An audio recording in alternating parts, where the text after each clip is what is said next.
ರೈತರ ಪರ ಹೋರಾಟಕ್ಕೆ ಧ್ವನಿ ಎತ್ತಿದ್ದ ಸಂತೋಷ್ ಕುಮಾರ್ ಪಾಟೀಲ್ ಅವರು ಇಂದು ಬಿಜೆಪಿ ಕಚೇರಿ ಮುಂದೆ ಹೋರಾಟವನ್ನ ಮಾಡೋಕೆ ಮುಂದಾಗಿದ್ದಾಗ ಬಿಜೆಪಿಯ ಕಚೇರಿಯ ಬಾಗಿಲೇ ಬೀಗ ಹಾಕಿತ್ತು. ಇನ್ನ ರೈತರ ಪರಿಹಾರವನ್ನ ನೀಡಬೇಕೆಂದು ಆಡಳಿತ ಸರ್ಕಾರವನ್ನ ಪ್ರಶ್ನೆ ಮಾಡೋದಕ್ಕೆ ಬೆಂಬಲಿಗರೊಂದಿಗೆ ಬಿಜೆಪಿ ಕಚೇರಿಯ ಮುಂಭಾಗಕ್ಕೆ ಬಂದ ಸಂತೋಷ್ ಕುಮಾರ್ ಅವರಿಗೆ ಶಾಕ್ ಕಾದಿತ್ತು. ಬೀಗ ಜಡದ ಕಚೇರಿಯ ಮುಂಭಾಗದಲ್ಲಿ ನಿಂತು ಸಂತೋಷ್ ಕುಮಾರ್ ಮತ್ತು ಬೆಂಬಲಿಗರು ಪ್ರತಿಭಟನೆಯನ್ನ ನಡೆಸಿದ್ರು. ಇದರಿಂದ ಬಿಜೆಪಿಯಲ್ಲಿ ಮನೆಯೊಂದು ಮೂರು ಬಾಗಿಲು ಆಗಿರುವ ರೀತಿ ಭಿನ್ನಾಭಿಪ್ರಾಯಗಳು ದಿನೇ ದಿನೇ ಹೊರ ಬರ್ತಿವೆ. ಇದಕ್ಕೆ ವರಿಷ್ಠರು ಏನು ಉತ್ತರ ಕೊಡ್ತಾ ಇದ್ದಾರೆ ಕಾದ್ ನೋಡ್ಬೇಕಿದೆ ಅಂತ ಹೇಳಿ ನಾವು ಪುಣ್ಯಾರಾಧನೆ ಮಾಡ್ತೀವಿ ಸರ್ಕಾರದ್ದು ಅಂತ ನಾವೆಲ್ಲ ಅನೌನ್ಸ್ ಮಾಡಿದ್ವಿ. ಆ ದಶೆಯಲ್ಲಿ ಶಾಸಕರು ಮತ್ತು ಜಿಲ್ಲಾಧಿಕಾರಿ ಮತ್ತು ಎಲ್ಲ ಇಲಾಖೆಯ ಮುಖ್ಯಸ್ಥರು ಎಲ್ಲ ಕಡೆ ತಾಲೂಕಿನಾದ್ಯಂತ ಹೋಗಿ ಸರ್ವೆ ಮಾಡಿ ನಾವು 30-31ನೇ ತಾರೀಕು ಒಳಗಾಗಿ ಪರಿಹಾರ ಕೊಡ್ತೀವಿ ಅಂದಿದ್ರು. ಆ ಪರಿಹಾರ ಪಡೆಯುವ ದಶೆಯಲ್ಲಿ ಈಗ ತಲೆ 7ನೇ ತಾರೀಕು ತಾಲೂಕಿನಾದ್ಯಂತ ಒಬ್ಬ ರೈತರಿಗೂ ₹1 ಹಣ ಇವತ್ತಿಗೆ ಸಂದಾಯ ಆಗಿಲ್ಲ. ಅದು ಆಗಿಲ್ಲ ಅನ್ನೋ ಕಾರಣಕ್ಕೆ ಮತ್ತು ಮುಂದೆ ಸರ್ಕಾರಕ್ಕೆ ಎಚ್ಚರಗೊಳಿಸ್ಬೇಕಲ್ಲ. ಅವ್ರು ಮೋಸ್ಟ್ಲಿ ಮುಖ್ಯಮಂತ್ರಿಗಳ ಆಯ್ಕೆ ಗೊಂದಲದಲ್ಲಿದ್ದರು, ಯಾವ ಗೊಂದಲದಲ್ಲಿದ್ದರೂ ನಮಗೆ ಐಡಿಯಾ ಇಲ್ಲ. ಸೊ ಈಗ ಸರ್ಕಾರನೂ ಸ್ಥಿರ ಆಗಿದೆ, ಮುಖ್ಯಮಂತ್ರಿಗಳು ಚೇಂಜ್ ಆಗಿದ್ದಾರೆ, ಎಲ್ಲ ಆಗಿದೆ. ರೈತ ಸಂಕಷ್ಟದಲ್ಲಿದೆ. ಮೊನ್ನೆ ಆ ಭಾಗದಲ್ಲಿ ಏನು ಅಕಾಲಿಕ ಮಳೆ ಆಗಿತ್ತು, ಆ ಭಾಗದಲ್ಲಿ ನೀವು ರೈತರ ಭತ್ತ ಇಳುವರಿ ಎಷ್ಟು ಬಂದವು ಅಂತ ಕೇಳ್ರಿ.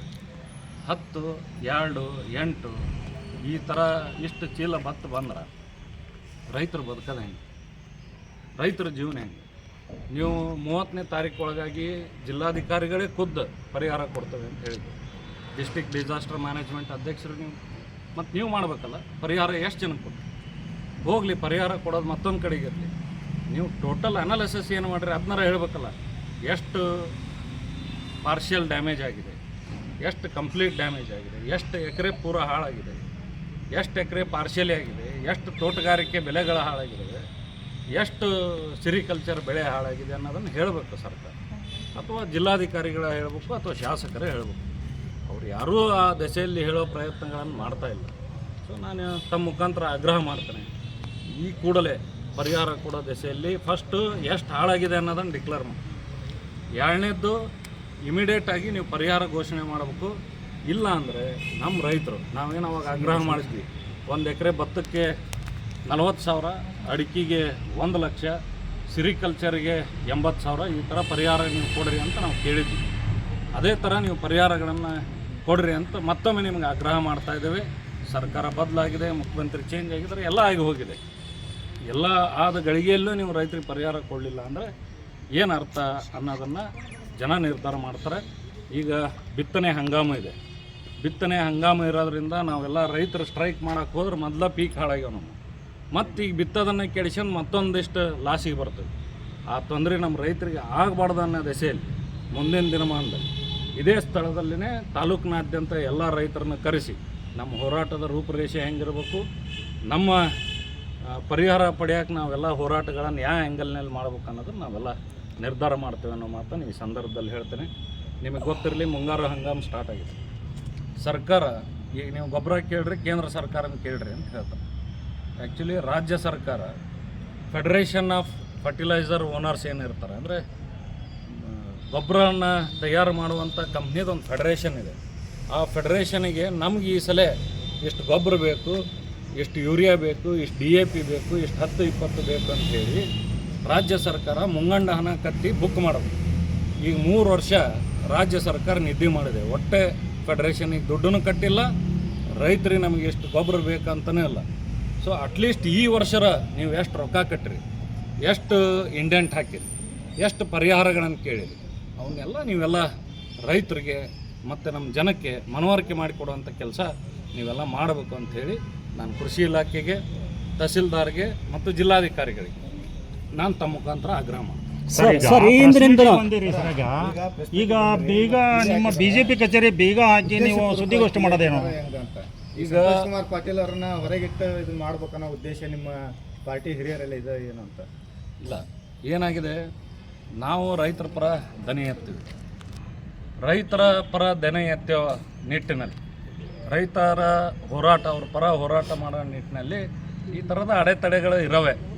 ಕೆಲವೊಂದಿಷ್ಟು ಮಂದಿಗೆ ರೈತರ ಪರ ಹೋರಾಟ ಮಾಡ್ಬೇಕಂತ ಇರ್ತೈತಿ, ಕೆಲವೊಂದಿಷ್ಟು ಮಂದಿಗೆ ರೈತರ ಪರ ಹೋರಾಟ ಮಾಡಬಾರ್ದು ಅಂತ ಇರ್ತೈತಿ.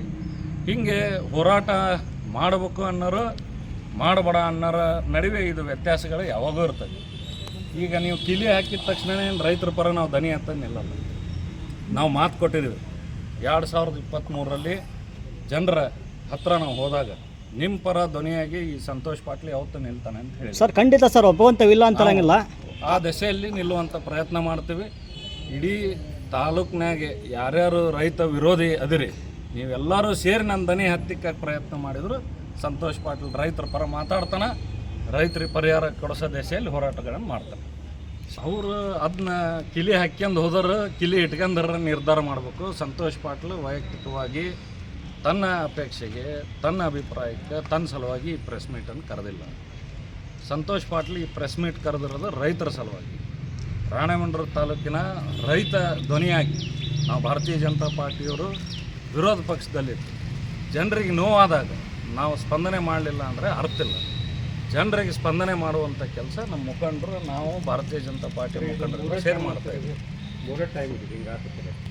ಅನಿವಾರ್ಯ, ಸಾಂದರ್ಭಿಕವಾಗಿ ಹಾಗೆ ಇದು ಹೋರಾಟದ ಹಾದಿಯಲ್ಲಿ ಅಲ್ಲ, ಎಲ್ಲೋ ಒಂದು ಕಡೆ ಉದ್ದೇಶಪೂರ್ವಕವಾಗಿ ಮಾಡ್ತಾ ಇದ್ದಾರೆ ಅಂತ ತಮಗೆ ಅನಿಸ್ತಾ ಇದೆ ಏನೋ ಅಂತ. ಅಲ್ಲ, ಸಂತೋಷ್ ಪಾಟೀಲ್ನ ತುಳಿಲಿ, ನನಗೇನು ಅಭ್ಯಂತರ ಇಲ್ಲ. ತುಳಿಯೋದು, ಹೇಳೋದು, ಬೆಳೆಯೋದು ಇರೋದೇ. ನನ್ನ ಆಸೆಗೆ, ನನ್ನ ದನಿಯನ್ನು ಹತ್ತಿಕ್ಕ ಹಂಬಲಕ್ಕೆ ಈ ತಾಲೂಕಿಗೆ ಅನ್ಯಾಯ ಮಾಡಬೇಡ್ರಿ, ರೈತರಿಗೆ ಅನ್ಯಾಯ ಮಾಡಬೇಡ್ರಿ, ರೈತರ ದನಿಯನ್ನು ತುಳಿಬಾಡ್ರಿ ಅಂತ ನಾನು ಮನವಿ ಮಾಡ್ತೀನಿ ಅವ್ರಿಗೆ ಅಷ್ಟೇ. ಕಳೆದ ಪ್ರೆಸ್ ಮೀಟ್ನ ಹೇಳಿದ್ರು ಸರ್, ಕಟ್ಟ ಕಡೆ ವ್ಯಕ್ತಿಗೂ ಪಾರ್ಟಿ ಆಫೀಸಲ್ಲಿ ಹಕ್ಕಿದ್ದಾನೆ. ಇವತ್ತು ಮುಖ್ಯವಾಗಿರೋ ವ್ಯಕ್ತಿಗಳೇ ಬಂದು ಇಲ್ಲಿ ಪಾರ್ಟಿ ಹೊರಗೆ ನಿಂತ್ಕೊಂಡು ಪತ್ರಿಕಾಗೋಷ್ಠಿ ನಡೆತಿರೋದು ಬಿಜೆಪಿಗೆ ಎಲ್ಲ ಒಂದು ಕಡೆ ಕಪ್ಪು ಚುಕ್ಕಾಗಿ ಪರಿಣಮಿಸುತ್ತಾ ಅಂತ. ಇಲ್ಲ, ಹೆಂಗಿರ್ತೈತಿ, ಕೆಲವೊಮ್ಮೆ executive class, lower class, middle class ಅಂತ ಸೀಟ್ ಇರ್ತವೆ. ಈ ಸಿನಿಮಾ ಥಿಯೇಟ್ರಿಗೆ ಹೋದಾಗ balcony, first class, second class, executive class. Sir ನೀವು ಯಾವ ಕ್ಲಾಸ್ ಸರ್? ನಾವು ಈ ರೈತರ ಪರ ಇರೋ ಕ್ಲಾಸ್ ಫುಟ್ಪಾತ್. ನೀವು ನಮ್ಮ ಜೊತೆಗಿದ್ದೀರಿ, ನಾವು ನಿಮ್ಮ ಜೊತೆಗಿರುವಂಥ ಕೆಲಸ ಮಾಡ್ತೀವಿ. ಹಾಗಾದ್ರೆ ಸ್ವಪಕ್ಷದಲ್ಲೇ ನಿಮ್ಮನ್ನು ವಿರೋಧ ಪಕ್ಷದ ನಾಯಕರ ಥರ 100% ಸಿಳ್ಳೆ ಸೀಟೆ ಹೋರಾಟ ಮಾಡ್ರೆ ಗಾಂಧಿ ಕ್ಲಾಸ್ನೇರು. ನಾವು ಗಾಂಧಿ ಕ್ಲಾಸ್ನೇರ ಅಂತ ತಿಳ್ಕೊಂಡೀವಿ. ನಾವು ರೈತರ ಪರ ಹೋರಾಟ ಮಾಡ್ತೀವಿ. ಈ ತಾಲೂಕಿನ ಜನರ ದನಿಯಾಗಿ ನಮ್ಮ ಉಸಿರು ಇರುವವರೆಗೂ ನಾವೆಲ್ಲ ಹೋರಾಟ ಮಾಡ್ತೀವಿ. ವಿರೋಧ ಪಾರ್ಟಿನೇ ಇವಾಗ ಭಿನ್ನ ಮತನ ತೋರಿಸಿದ್ರೆ ಎಲ್ಲ ಒಂದ್ ಕಡೆ ತಮ್ಮಲ್ಲೇ ಆಕ್ರೋಶ ಬಿಗಿಲಾದ್ರೆ ಇವರು ಅಪೋಸಿಷನ್ ಪಾರ್ಟಿನ ಪ್ರಶ್ನೆ ಮಾಡೋದು ಯಾವಾಗ? ಆಡಳಿತ ವೈಖರಿನ ಕಾರ್ಯರೂಪಕ್ಕೆ ತರೋದರಲ್ಲಿ ತಪ್ಪುಗಳನ್ನು ಹುಡ್ಕೋದು ಹೆಂಗೆ ಅಂತ. ಇಲ್ಲ, ಇದು ಭಿನ್ನ ಮತ ಅಂತಿಲ್ಲ.